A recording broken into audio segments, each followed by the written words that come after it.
La fin de la pire chose en photo.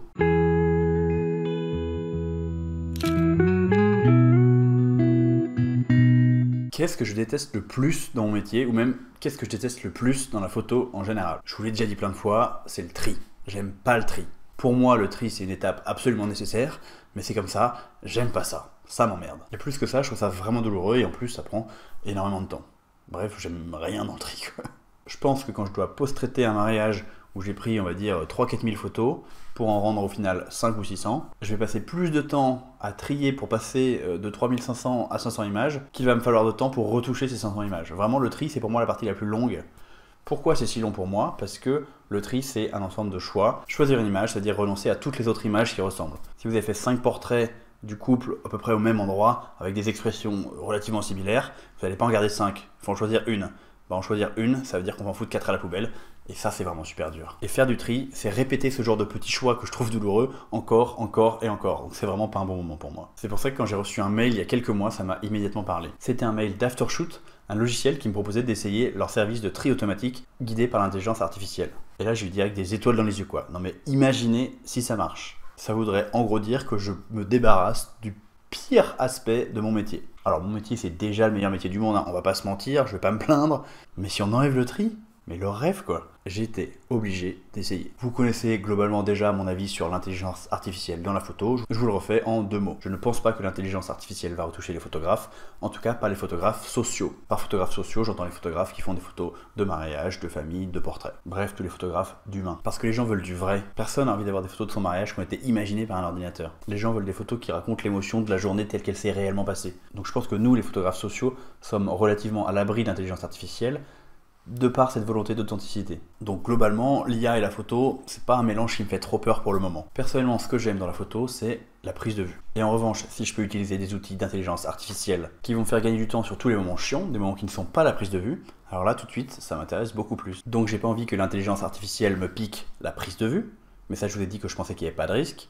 En revanche, si l'intelligence artificielle peut s'occuper de me faire gagner du temps sur toutes les tâches que je trouve chiantes, à savoir le tri, la retouche, l'administratif, là pour le coup c'est avec grand plaisir. 1 heure gagnée sur tout le processus de post-production, c'est 1 heure que je passe pas devant mon ordi. Soit j'ai 1 heure pour aller shooter des photos de rue, soit je passe 1 heure avec mes enfants. Dans tous les cas, je préfère ça à être bloqué sur mon ordi à faire du tri et de la retouche. Alors je vais être très honnête avec vous, Aftershoot c'est pas le premier service qui me contacte pour tester le tri automatique. C'est juste que les autres fois j'avais testé et le résultat était extrêmement catastrophique, donc j'avais juste pas sorti la vidéo parce que je voulais pas vous présenter un produit qui était juste nul. Là j'ai vu des bonnes reviews, j'ai parlé à des photographes qui l'utilisaient, du coup j'étais vraiment curieux. Du coup quand Aftershoot m'a dit est-ce que tu veux tester notre programme, j'ai dit ok, mais honnêtement j'avais des petites réserves. Évidemment il fallait que je teste en conditions réelles avec un shoot. Et je pense que le mieux c'est de vous montrer tout ça. On se retrouve sur Aftershoot et je vais tout simplement commencer par charger mes photos, donc je fais créer un nouvel album et là je choisis culling, culling ça veut dire le tri en anglais. Je vais ajouter un dossier. Ok, donc là je suis en train d'importer une séance de photos de couple d'un mariage que j'ai fait à Dublin il y a quelques semaines.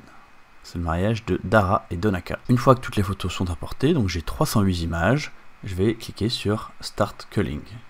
Et ensuite là il va me proposer tout un tas de différents critères pour le tri. Je peux choisir de laisser le logiciel tout faire automatiquement, mais j'aime bien l'idée de lui donner quand même quelques petites informations pour que son processus de tri soit plus proche du mien. Première chose, le logiciel demande est-ce que tu veux que je te fasse une sélection de mes photos préférées? Oui, c'est les photos auxquelles il va mettre 4 étoiles. Le logiciel en fait je l'ai paramétré pour qu'il mette des étoiles et ensuite ces étoiles je vais les importer dans Lightroom. Ensuite le logiciel a la capacité de grouper ensemble les photos qu'il appelle les photos dupliquées. Et ça c'est quelque chose qui est très intéressant, c'est-à-dire qu'il va mettre dans un groupe toutes les photos qui se ressemblent et comme ça il n'a plus qu'à choisir la meilleure photo de ce groupe là. Sachant que moi bien sûr je peux venir derrière pour vérifier que je suis d'accord avec ce choix là. Et là il demande est-ce que je fais des petits groupes, c'est-à-dire que je prends que les photos très similaires pour les mettre ensemble, ou est-ce que je fais des groupes plus grands, c'est-à-dire que je suis un petit peu plus permissif sur à quel point les personnes ont bougé par exemple entre 2 prises pour dire ok tout ça c'est à peu près la même photo. Moi je préfère les plus grands groupes parce qu'en fait plus les groupes sont grands, moins ça fait de groupes, et du coup moins je choisis de photos au final, et mon idée ici c'est vraiment de réduire le plus possible. Ensuite le logiciel demande est-ce que je détecte les photos floues, évidemment. Ça on va leur mettre 2 étoiles. Et est-ce qu'on détecte les photos avec les yeux fermés? Évidemment. Donc là c'est bon, on est bon, je vais cliquer sur Start Culling. Et là ça va prendre un petit peu de temps, il faut que le logiciel réfléchisse 5 minutes. Là il y en a pour 2-3 minutes je pense. Bon là j'ai 300 photos, mais si jamais j'avais lancé 3000 photos pour un mariage par exemple, j'irais me faire un déjeuner et je reviendrai dans 1 heure. Ça y est, c'est fini. Là le logiciel me propose directement d'exporter 77 photos. On va peut-être aller regarder un petit peu ce qu'il a fait avant d'aller plus loin. Donc on clique ici pour avoir le panneau et on va regarder un petit peu les différents filtres. Donc il dit qu'il a sélectionner 6 photos, qu'il y a 10 photos qui sont ces highlights, donc ces photos préférées, qu'on a 2 photos floues, on a 2 photos avec les yeux fermés, et on a, en tout on avait 308 photos. Donc les autres photos sont des photos qui sont des photos dupliquées. Les warnings, ce sont des photos qui sont problématiques, c'est-à-dire qu'elles sont soit floues, soit avec les yeux fermés, mais le logiciel nous les met quand même dans un coin, parce qu'il dit attention, il faudrait les regarder, parce que c'est une photo floue qui n'a pas d'équivalent net. Si vous prenez 3 photos, qu'il y en a une qui est floue et que les 2 d'après sont nettes, il se dit bon, la photo floue, elle n'était pas importante, c'était juste un raté. Par contre, si vous avez 3 photos et que les 3 photos sont floues, il se dit ah, là il y a peut-être une intention artistique, et il n'y a pas une photo équivalente nette, du coup je garde quand même les photos floues et je demande d'aller voir ça. Ce qu'on peut faire, c'est déjà aller voir rapidement les photos floues. Effectivement, ce sont 2 photos qui sont floues, et les photos avec les yeux fermés, effectivement elle a les yeux complètement fermés ici.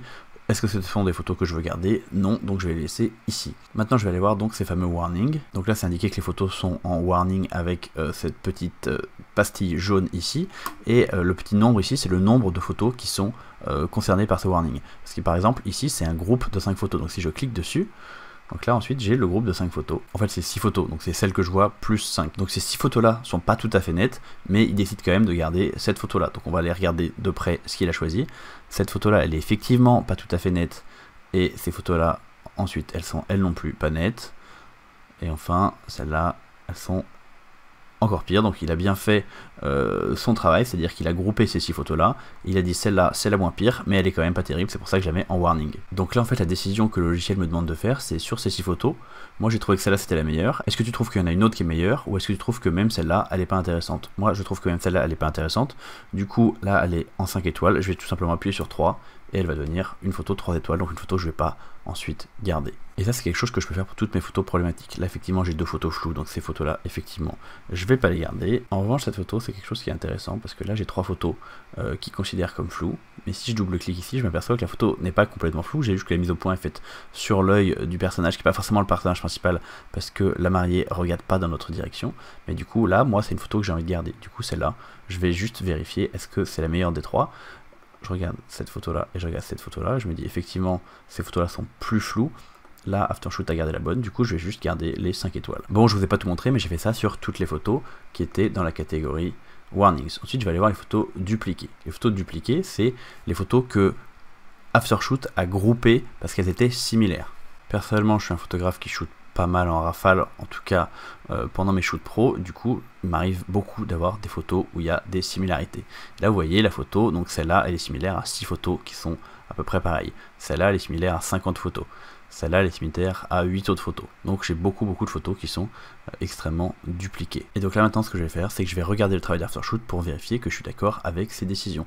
Par exemple ici il me met donc 6 images ensemble, il considère qu'il y en a 2 qui sont meilleures que les autres. Je vais par exemple double cliquer ici, et ensuite avec les flèches du haut et du bas, je peux naviguer d'une photo à l'autre et vérifier qu'il a bien choisi la photo que je considère la meilleure. Bah écoute, là c'est plutôt assez bien fait. Il y a effectivement une photo qui est floue, je vois qu'Aftershoot l'avait effectivement noté en photo floue. Ensuite je clique sur la flèche de droite de mon clavier pour passer au prochain groupement de photos. Et là avec les flèches haut et bas, je peux aller d'une photo à l'autre pour vérifier que le choix est bon, le choix me paraît correct. Hop, flèche de droite. Donc en fait on peut tout faire avec le clavier et on passe d'un groupe à l'autre pour vérifier que les choix faits par Aftershoot sont bons. Ça peut arriver que quand j'arrive sur un groupement d'images, en fait même la photo sélectionnée c'est une photo qui m'intéresse pas. À ce moment là il me suffit de cliquer sur X, à ce moment là la photo ça lui enlève ses couleurs et ses étoiles, c'est à dire qu'elle n'est plus sélectionnée, et en ce moment là j'aurai aucune photo de ce groupement de photos là sélectionnée dans ma sélection finale. Ensuite je peux aussi me dire ok là il n'y a que des 3 étoiles, effectivement donc mes 3 étoiles je vais sans doute pas les garder. Si je vais au suivant, je me dis, alors lui il a choisi cette photo là, mais moi je considère que la photo là, je considère qu'elle est meilleure, ou alors je considère que je veux garder les deux. Si je veux garder les deux, je vais cliquer sur A, je vais appuyer sur A sur mon clavier, et à ce moment là ça va sélectionner la photo en plus. Je change de groupement de photos, là il a considéré qu'il y avait 2 photos qui étaient bonnes, il a mis 2 photos en vert à 5 étoiles, donc il a gardé celle-là et celle-là, et je peux décider qu'il y en a une des deux que je veux garder et pas l'autre. En l'occurrence je suis d'accord avec lui, les 2 photos sont bonnes. Groupement suivant, là c'est intéressant, lui a choisi cette photo, mais moi j'aimerais bien choisir plutôt la photo d'après, que je trouve un petit peu mieux. Du coup ce que je vais faire c'est que je vais sélectionner cette photo là et enlever cette photo là, et du coup c'est cette photo là qui va rester ensuite dans mon export. Donc ça je vais faire ça sur tous mes groupements de photos, donc ça va quand même prendre un petit peu de temps, hein. Aftershoot c'est pas une baguette magique, Aftershoot c'est pour nous faire gagner du temps, mais ça ne trie pas complètement à notre place. Vous pourriez décider de faire confiance aveuglément à Aftershoot par rapport aux photos qu'il a choisies dans chaque groupement de photos, mais j'ai essayé de le faire et globalement il y avait des petits choix que j'avais trouvé un petit peu discutables, donc je préfère garder le contrôle et repasser sur chaque groupement d'images pour choisir les photos que je trouve les mieux. Mais globalement la plupart du temps je garde la photo qui avait été choisie par Aftershoot, mais une fois de temps en temps je change. Une fois qu'on a fait tout ça, on va revenir au mode grille et on va aller voir les filtres et ensuite on va pouvoir exporter donc les photos qu'on a sélectionnées. Je vous ai pas montré tous les modes de fonctionnement du logiciel, mais c'est vraiment extrêmement complet. Je peux cliquer sur les photos sélectionnées et du coup je ne vois que les photos sélectionnées. Comme ça je peux avoir un aperçu rapide de ce que je vais garder et de s'il y a quelques petites photos à supprimer supplémentaires. Je peux regarder que les photos qui ont été sélectionnées spécifiquement par lui, les photos qu'il va considérer comme les meilleures. Bref, en fait Aftershoot c'est vraiment un outil qui nous permet de considérer notre ensemble de photos de plein de manières différentes pour nous aider à gagner du temps dans le tri. Pour moi, avoir un logiciel qui me dit toutes ces photos sont toutes pareilles, donc il faut que tu les considères comme une seule entité et que tu en choisisses maximum une de ce groupement de photos, je trouve que c'est vraiment une super bonne idée. Il y a même la possibilité, si je suis pas très content de la sélection, de lui demander de recommencer un tri pour relancer la machine et voir si la deuxième sélection est plus adaptée à ce que j'ai envie. Et ensuite je vais décider de qu'est-ce que je veux exporter. Moi je vais exporter en l'occurrence les photos sélectionnées, et là il me demande où est-ce que je veux les exporter. Je peux les exporter dans un dossier de fichiers si c'est comme ça que j'ai envie de faire, mais je peux aussi les exporter directement dans Lightroom ou dans Capture One, et là ce qui va se passer, c'est que Aftershoot va transférer les images qu'on a mis dans le logiciel Aftershoot dans Lightroom, c'est-à-dire que dans Lightroom on va pouvoir avoir nos tris avec nos 1 étoile, nos 2 étoiles, nos 3 étoiles, nos 4 étoiles et nos 5 étoiles. Ça va nous permettre de continuer le tri dans Lightroom si on en a besoin. C'est extrêmement pratique si vous utilisez ce système d'étoiles. Personnellement je préfère exporter dans un dossier parce que moi ce que je fais c'est que je fais le tri d'abord et que j'importe sur Lightroom après coup. Mais il n'y a pas une manière de faire qui est meilleure que l'autre, c'est juste comme ça quoi. Donc je clique sur exporter, je vais aussi ajouter les photos highlights, comme ça j'aurai 65 photos, je sélectionne un dossier et voilà, la première phase de tri est terminée. Et voilà d'ailleurs ce que donne cette session après un peu plus de tri et surtout un peu de retouche.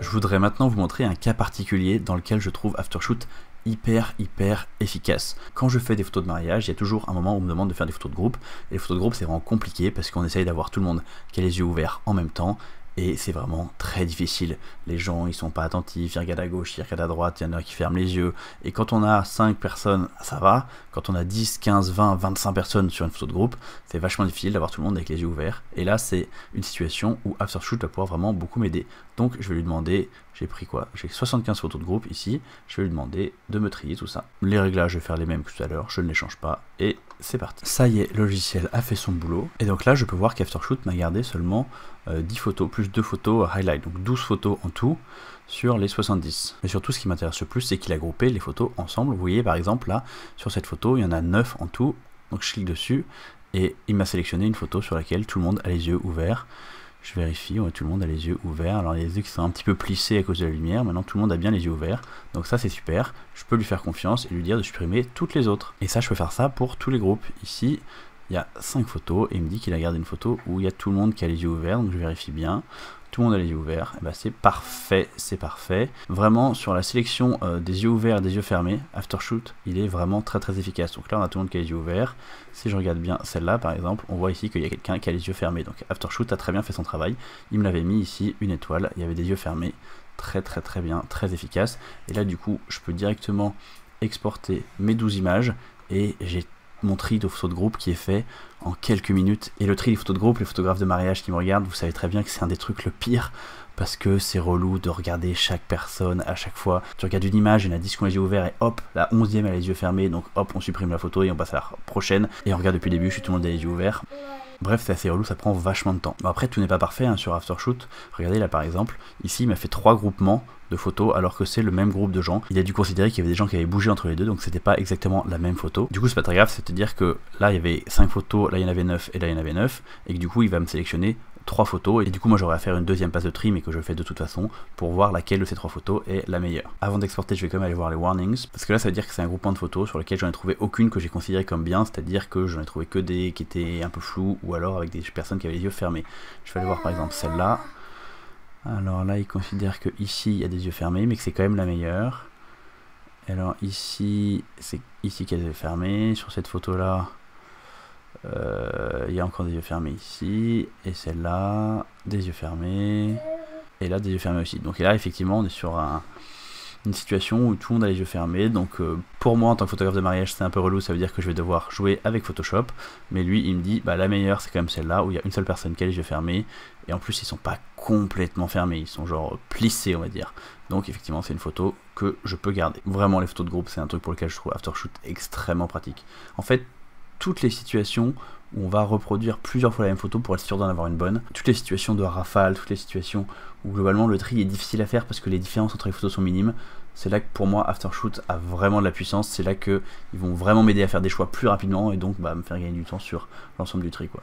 Maintenant, verdict. Est-ce que j'ai trouvé l'outil absolument magique qui va me permettre de me débarrasser des pires côtés de mon métier ?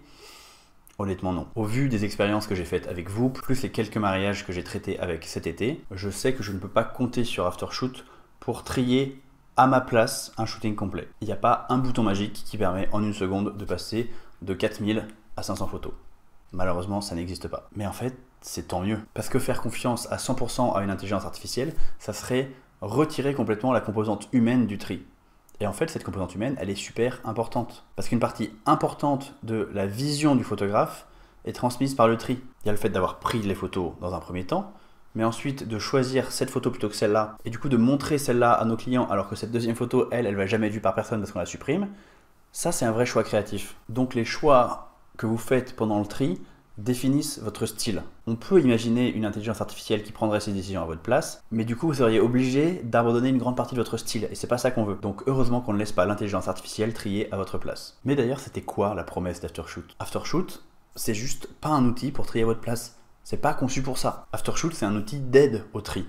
Ça peut paraître un détail, mais c'est un détail qui va faire toute la différence. Aftershoot il va pas trier à votre place, il va vous faire gagner du temps en vous aidant à faire le tri vous-même. Et ça, c'est super intéressant. En groupant toutes les photos similaires, en repérant directement les photos qui sont floues ou les yeux fermés, il va vous faire gagner énormément de temps, mais c'est pas lui qui va avoir le choix final sur les photos.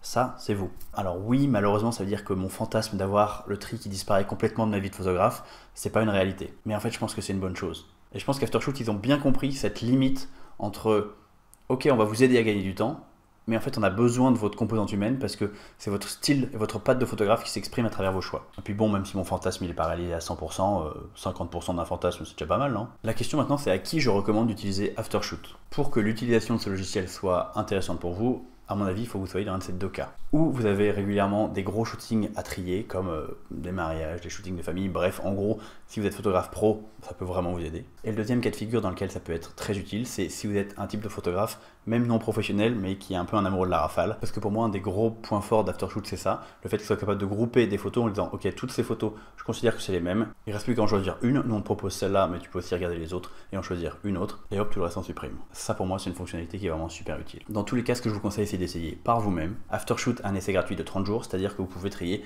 autant de photos que vous voulez en illimité pendant 30 jours pour voir si ça vous parle. Quelques petites précisions en plus sur Aftershoot. Aftershoot propose aussi de retoucher vos images avec l'intelligence artificielle, mais ça j'en parlerai plus en détail dans une autre vidéo. Aftershoot marche aussi en ligne, pas besoin d'être connecté à internet. Le support client il est dispo 24 h sur 24, 7 jours sur 7, très utile. Et enfin, et ça c'est le gros point positif à mon sens, il n'y a pas de tarification à l'image, c'est-à-dire que vous payez une somme par mois. En fonction des différentes fonctionnalités, ça commence à 10 € par mois. Et pour 10 € par mois, vous pouvez trier autant de photos que vous le voulez. Et ça, c'est quand même vraiment cool. Vous ne payez pas par image, quoi. Merci à Aftershoot qui a sponsorisé cette vidéo. J'étais vraiment curieux d'essayer ce produit et je suis plutôt content du résultat. Si jamais vous voulez essayer vous aussi, il y a un lien dans la description pour essayer gratuitement pendant 30 jours. Et en plus, si vous utilisez le code PaulNapo, vous avez 10% de réduction à la fin de votre essai gratuit. Trier avec Aftershoot, c'est vraiment une manière différente de faire. Et c'est pour ça que je vous propose d'essayer. Parce que je pense qu'il y a certaines personnes qui n'aimeront pas du tout. Ils vont pas du tout aimer le fait de se sentir guidé dans le processus de tri. Je sais pas, je peux comprendre que pour certaines personnes, ça les met pas à l'aise, alors que d'autres, ils vont juste se dire waouh, trop bien, le gain de temps, j'adore. Donc bah voilà, faut essayer, puis voir si ça vous va. Est-ce que moi, personnellement, je vais l'utiliser? Ça, c'est encore un peu tôt pour le dire. Comme la plupart des outils, moi, je prends beaucoup de temps à décider si je les intègre à mon workflow ou pas. En l'occurrence, j'ai fait quelques mariages avec cet été, j'ai encore fait quelques shootings avec récemment. Donc mes essais sont plutôt en train de me convaincre, mais à la fois, il y a quand même un temps d'apprentissage. Vu qu'on change de manière de trier, bah, il y a un temps de réapprentissage d'une nouvelle manière de faire, et ça, c'est un petit peu long à mettre en place. Donc je peux pas encore vous dire aujourd'hui si ça va devenir de manière permanente partie de mon workflow. Ça, c'est l'avenir qui nous dira, mais en tout cas, moi, je trouve que c'est un outil super intéressant. Je vous souhaite des bonnes photos, un bon shooting et un bon tri. Ah oui, puis il y a une formation gratuite si vous cliquez sur le lien dans la description. Salut!